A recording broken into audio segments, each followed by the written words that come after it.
Hello, and welcome to another episode of Fundy Tidings. I'm your host, Jay Remer, and with me today is Peter Corbyn.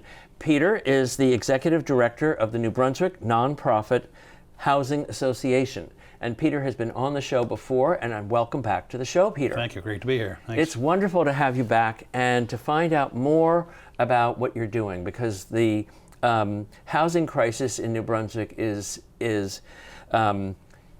front and center in a lot of people's minds, but there's a lot of confusion and misinterpretation about some of the facts. So I'm hoping that you can sort of straighten us out and give us where we need to go and what's going on. Yeah, so there's a housing crisis. It's going to be around for a while, sadly, but the Non-Profit Housing Association is working on addressing as much as we can in that context. So across Canada, in New Brunswick, roughly 3.5% to 4% of all households are called community housing, or that consists of public housing owned by the province typically or a municipality, non-profit housing that are owned by non-profit entities that have boards of directors, volunteer boards of directors, and co-ops, where all members that live in that development are members of a non-profit, but it's a co-op. So there are three types of housing that are essentially non-profits. Again, public housing owned by province or municipality, non-profit housing, and co-op housing. So in New Brunswick, there are about 170 non-profit organizations that own and operate about 6,500 units that those residents are either single adults or low-income families or low-income seniors.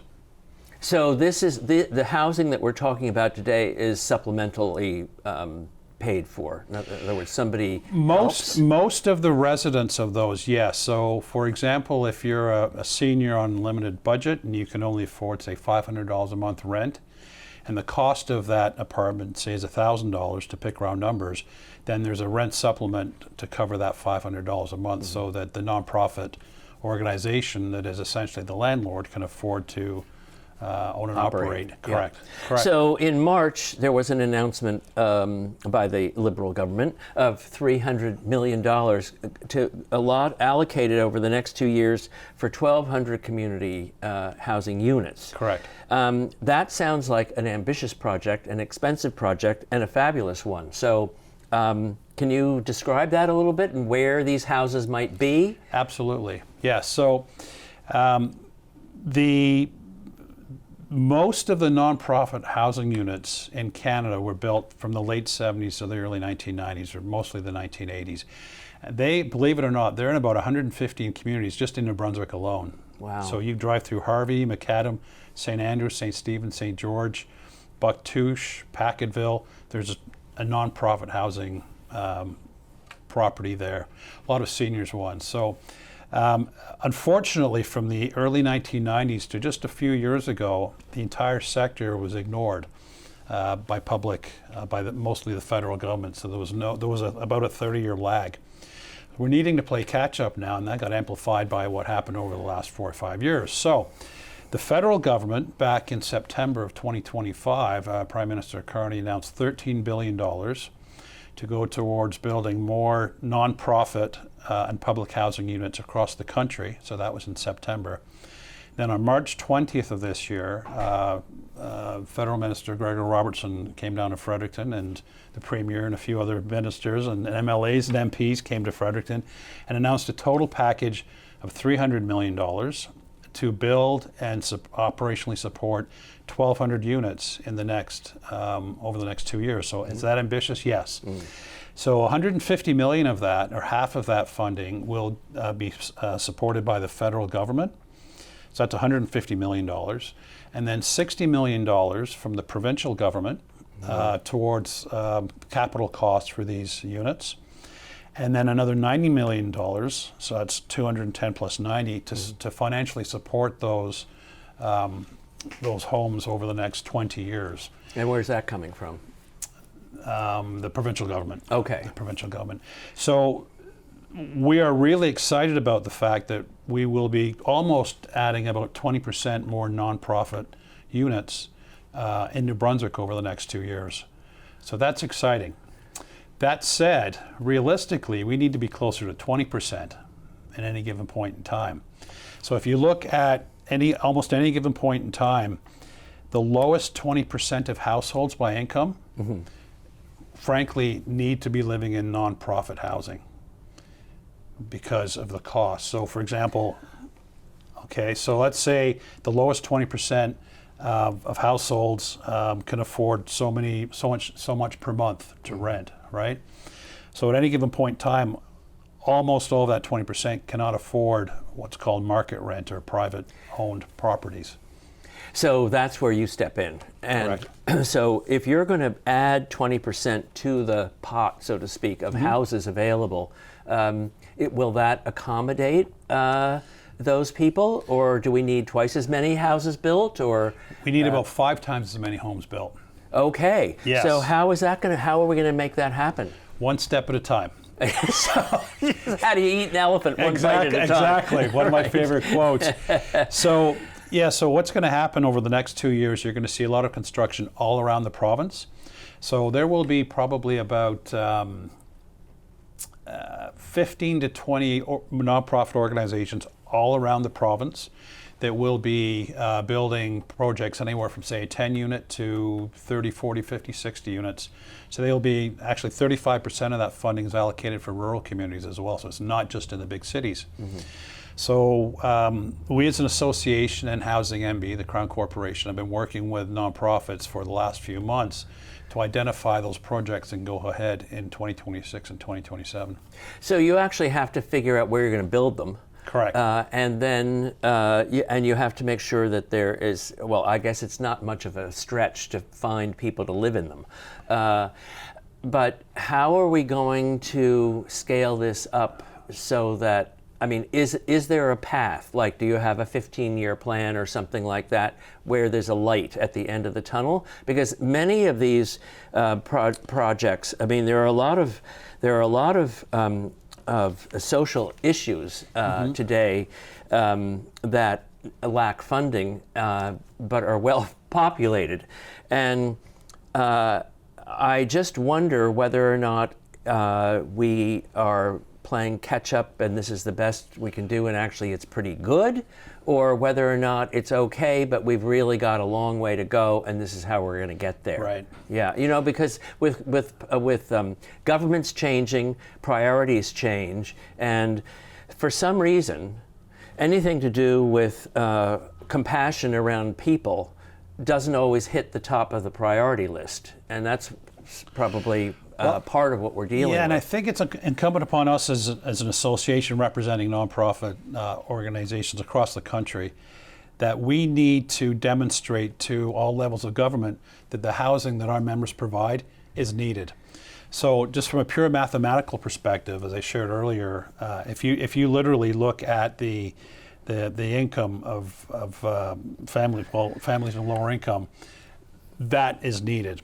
If a family is paying $600 a month rent, that's all they can afford, for example, affordability being defined as paying no more than 30% of your gross income for housing. So if someone's making $1 million a year, they can afford to pay $300,000 a year for housing, right? Right. If someone's making $1,000 a month, they can afford to pay $300. Right. So as affordable as a sliding scale depending on who you are and your income as a household. So that's a catch-all term from affordability perspective. The challenge we have, like I said, is the households with a lower income. In New Brunswick, in 2019, the year before COVID, there was the wait list for households looking to get into nonprofit housing in New Brunswick in 2019 was 5,000 households. Okay. Now it's at 14,000. And what do you attribute that to? The economy? The economy, obviously the housing crisis, COVID didn't help. A lot of people moving here, increasing housing prices. But another large one, issue that I've seen firsthand is, frankly, investors coming into New Brunswick, say in 2021, 2022, 2023, looking at like a 10 unit or 20 or 30 unit apartment building in any given place in the province, saying, I'd like to invest in that because I see an opportunity financially, right? They go and put on a coat of paint and do a couple other little things, and the rent goes from $750 or $800 a month to $1,200 or $1,300 a month. Mm-hmm. Now, if you're used to paying $800 a month and that's all you can afford, and your rent increases by 50%. Yeah, that's what I'm noticing. A number of the places that are being built, even locally. I mean, the rents go from $1,400 for a 2-bedroom apartment all the way up to $3,200 a month. And not that those are necessarily being billed as affordable housing, but they are, and they aren't. And so I don't envy your position because it's not your fault that the prices are going up. Yep. But that is obviously one of the main items on your plate is this continuing rise of housing costs. Correct. So how do you build that into a future plan? Because nobody doesn't want people living in a house. Everybody wants to live in something that's, in a house or an apartment or something. Yes. And so how can we get, because you're relying on government to fund these things. Is there another path that would be helpful, or is this the path and we have a 30-year backup struggle and this is just the way it's going to be? Right. I think there's probably a couple of answers to that. First of all, obviously one of the other challenges with cost is anything built net new now, costs have been just going up, labor, material, and access to labor. Yeah. So just actual construction cost is going up. Private developers, we need them, and they have to make a return on their investment, right? So the way I like to communicate it is, you've got private developers, and they have to cover their costs, so they're going to charge a rent of, like you said, $1,400 to $3,200. They need to do that to cover their investment. Right. Okay. That said, there's an oversupply of private properties relative to nonprofit properties. You'll find this unusual, but just in the last year, I've had about 8 to 10 different private developers call me and say, I can't make the math work anymore for what I'm building. How can I explore turning this into a nonprofit entity? So we as a nonprofit sector can play a massive role in addressing affordability. Several countries in Europe, England, France, Austria, for example, they have anywhere from 10 to 20% of total housing stock is actually nonprofit. So we need to grow the sector. Now that's one piece of it, is to grow the nonprofit sector.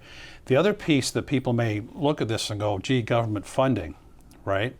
The reality is, if you look at the cost of managing someone's life who is living hard on the street relative to providing them a home is substantially higher. So if you go back about 15 years ago, there was a substantial study done across Canada called the At-Home or the Chez Nous study that looked at about 1,000 people living outside in Montreal, Toronto, Vancouver, Winnipeg, and Moncton.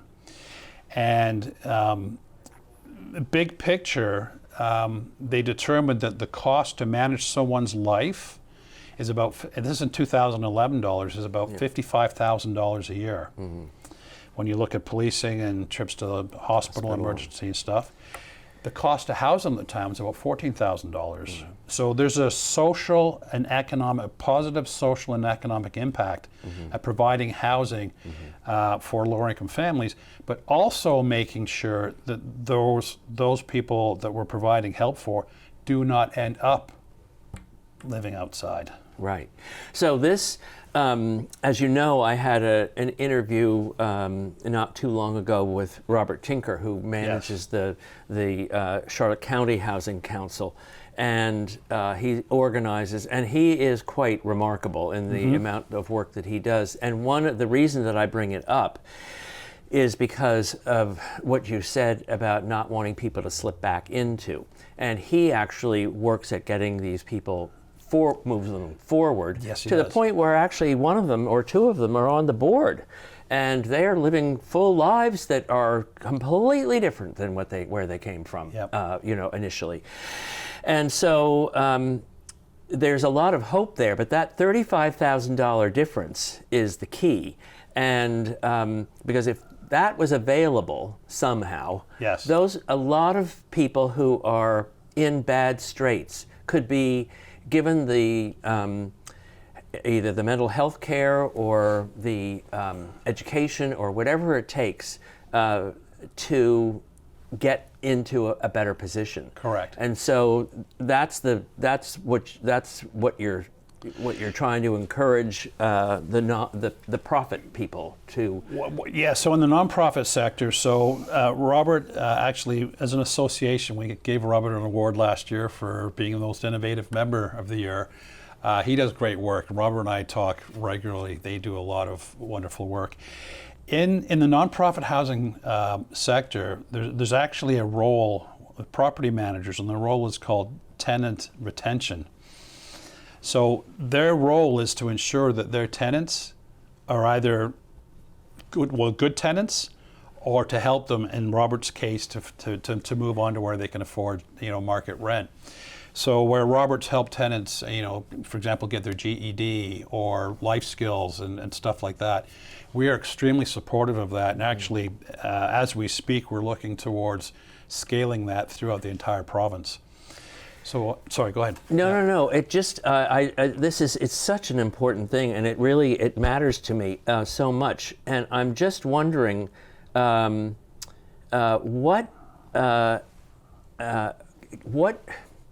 can the community do as peer counselors? Peer counseling isn't yet a buzzword, but it will be soon.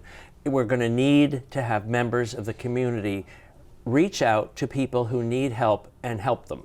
Absolutely. And so is that part of the thinking that you're involved with?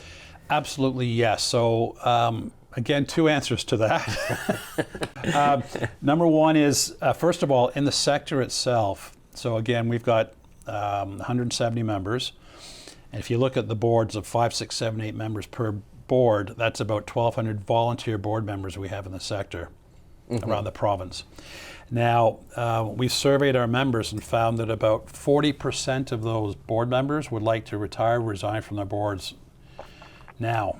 And most of them will say, good luck finding new board members. So one of the most important things we're working on right now, we'll be rolling out in the fall, is an initiative to attract more people to the sector to actually join boards. So that's on the governance side. On the working with tenant retention, early days for us, but we're working towards linking our members' tenants with supports for them. So one example, and actually this came up as a result of a conversation with Robert and myself, for example, personal financial management and financial literacy can be a challenge. So the credit unions across the country, and in New Brunswick here, Brunswick Credit Union participate in this. The credit unions across the country have created a program called Each One Teach One, where they actually do webinars and workshops for people interested in learning about financial literacy. So we partner with Brunswick Credit Union to do that, to provide webinars and information for our members' tenants to learn more about financial literacy.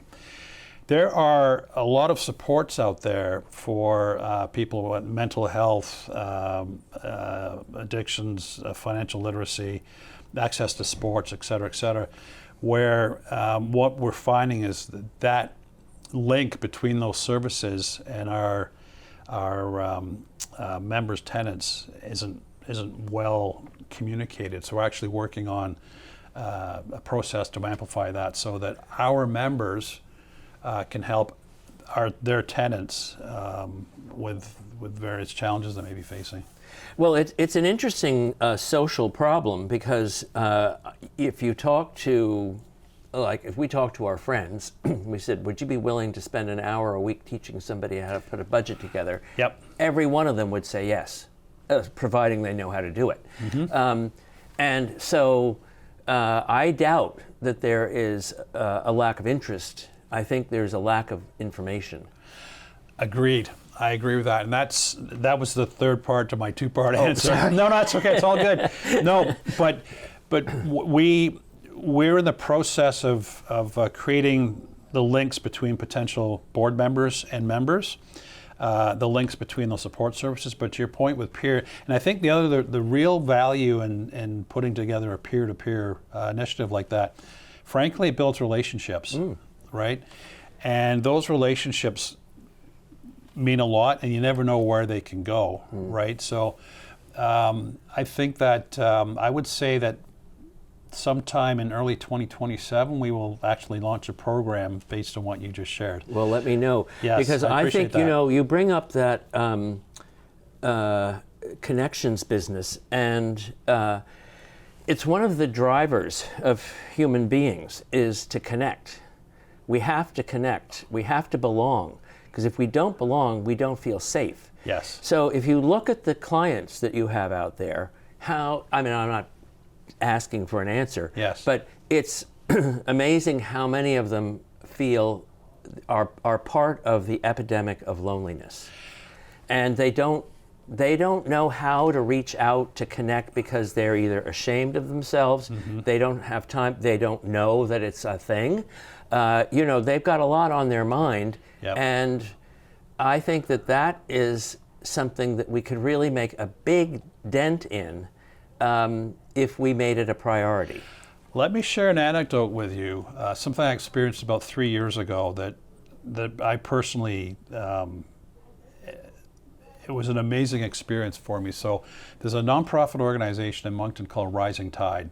Oh, yeah. And over the last 4 or 5 years, they've built 150-ish new units where those tenants came off the street and to live in those buildings, those properties in Moncton. And about three and a half years ago, I was inside one of them, kind of looking at it from a engineering perspective, an architectural perspective, and it was only open for about 3 or 4 months at the time. And I walked out, and there was a young lady sitting on the doorstep of this. It was a 21-unit property in Moncton, so there's 3 floors, seven units per floor, and she was sitting on the doorstep, and I started talking to her, and we made eye contact, and she said, "I'm living here now. It's the best thing that's ever happened to me in my life, et cetera, et cetera." And I realized, I walked away, and within a few seconds, I felt this whoosh go through my body. It's an unusual thing to describe, but it occurred to me at that moment in time, we made eye contact because I knew she had a place to live. Had I walked past her and not known that, or she was over there, we would not have made eye contact. And I interviewed someone in a similar situation in Fredericton about 2 years ago, and I brought that up with her. I said, so she lived outside for about 6 months, and I said to her, when people walk by, did they make eye contact with you? She said, no, they didn't. They just looked at me, that person over there. We made eye contact when we spoke. And I think that's really important for people to understand. The people living outside did not choose that life. Right. They did not choose that life at all.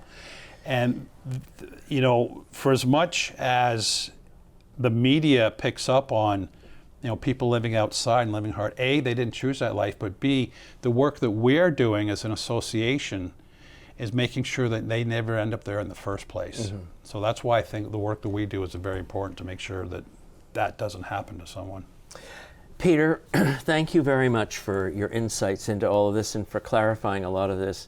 And I hope that in 2027, when you get rolling out this peer support program, that you'll come back and talk about it. Because Absolutely. I think that is probably, from where I sit, probably going to move the needle faster than any number of houses that you build. Okay. I think it has that much power. Wow. So thank you for coming on. I look forward to carrying on this discussion And thank you for watching the show, and I look forward to seeing you again on another episode of Fundy Tidings.